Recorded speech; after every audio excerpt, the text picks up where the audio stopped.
أوشك موسم الخير على الرحيل على الانقضاء، فليكن خير أعمالنا ختامها. وأريد أن أهنئكم بحلول شهر رمضان المبارك. نسأل الله أن يجعلكم من صوامه وقوامه، ومن عتقاء النار فيه، ومن الموفقين فيه ليلة القدر، والمغفور لهم فيه بمشيئة الله سبحانه وتعالى.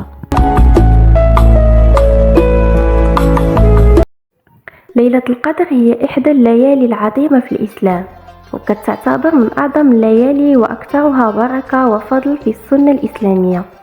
وكيتذكر في القرآن الكريم أن ليلة القدر خير من 1000 شهر، وهي ليلة يفترض أنها تقع في العشر الأواخر من شهر رمضان المبارك.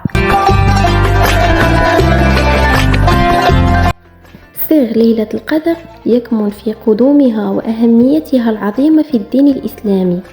وفقا للتفسير الإسلامي، يعتقد أن ليلة القدر هي الليلة التي نزل فيها القرآن الكريم على النبي محمد صلى الله عليه وسلم، وهي ليلة تحدث فيها الأمور العظيمة والمقدرة، ويتنزل فيها الملائكة وتعم السلام والبركة. ومن الأسرار العظيمة ديال ليلة القدر أنها كتمنح المؤمنين فرصة لتحقيق الرتب والأجر العظيم، حيث كيتضاعف الأجر العبادات والطاعات في هذه الليلة المباركة. لذا كيتشجع المسلمون على القضاء لهذه الليلة في العبادة والذكر والدعاء والتفكير في الخير والإحسان للناس.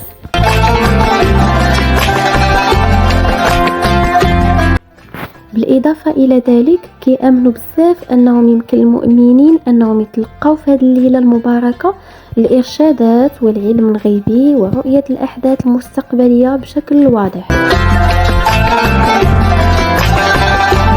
بهذه الطريقة فإن السر ليلة القدر يكمن في عظمتها وفضلها الديني، وفي الفرصة العظيمة اللي كيمنحها المؤمنون لتحقيق الرتب والأجر العظيم والتواصل الروحي مع الله.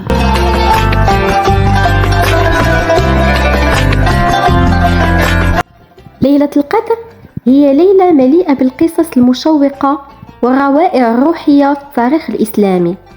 وهنا كاين بعض القصص الملهمة والمثيرة للغاية حول ليلة القدر، ومنها: أولا، قصة نزول القرآن. ورد في القرآن الكريم أن ليلة القدر هي الليلة التي نزل فيها القرآن على النبي محمد صلى الله عليه وسلم. يقال أن الملائكة نزلت بالوحي من الله تعالى خلال هذه الليلة المباركة، وبدأ نزول القرآن الكريم على النبي محمد صلى الله عليه وسلم لمدة 23 سنة. ثانيا، قصة عثمان بن عفان. يقال إن عثمان بن عفان رضي الله عنه كان كيستيقظ في ليلة القدر وكيصلي وكيقول: اللهم إني أسألك خيرها وخير ما فيها وخير ما أرسلت به، وأعوذ بك من شرها وشر ما فيها وشر ما أرسلت به. وقد روي أنها كانت آخر دعاء كتب النبي صلى الله عليه وسلم في حياته. ثالثا، قصة الصحابة وليلة القدر. يقال إن الصحابة كانوا كيتنافسوا في العبادة ديالهم والطاعة ديالهم خلال ليلة القدر، وكانوا كيحرصوا على القيام بالصلاة والذكر والدعاء، مستندين إلى قول النبي محمد صلى الله عليه وسلم بأن من قام ليلة القدر إيمانا واحتسابا غفر له ما تقدم من ذنبه.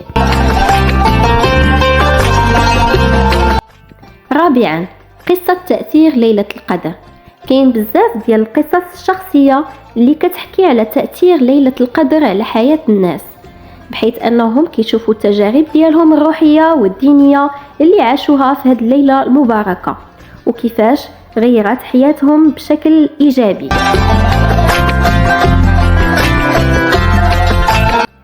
هذه بعض القصص المشوقة لليلة القدر اللي كتبرز العظمة ديالها وأهميتها في حياة المسلمين، وكتظهر قيمتها الروحية والدينية في الإسلام.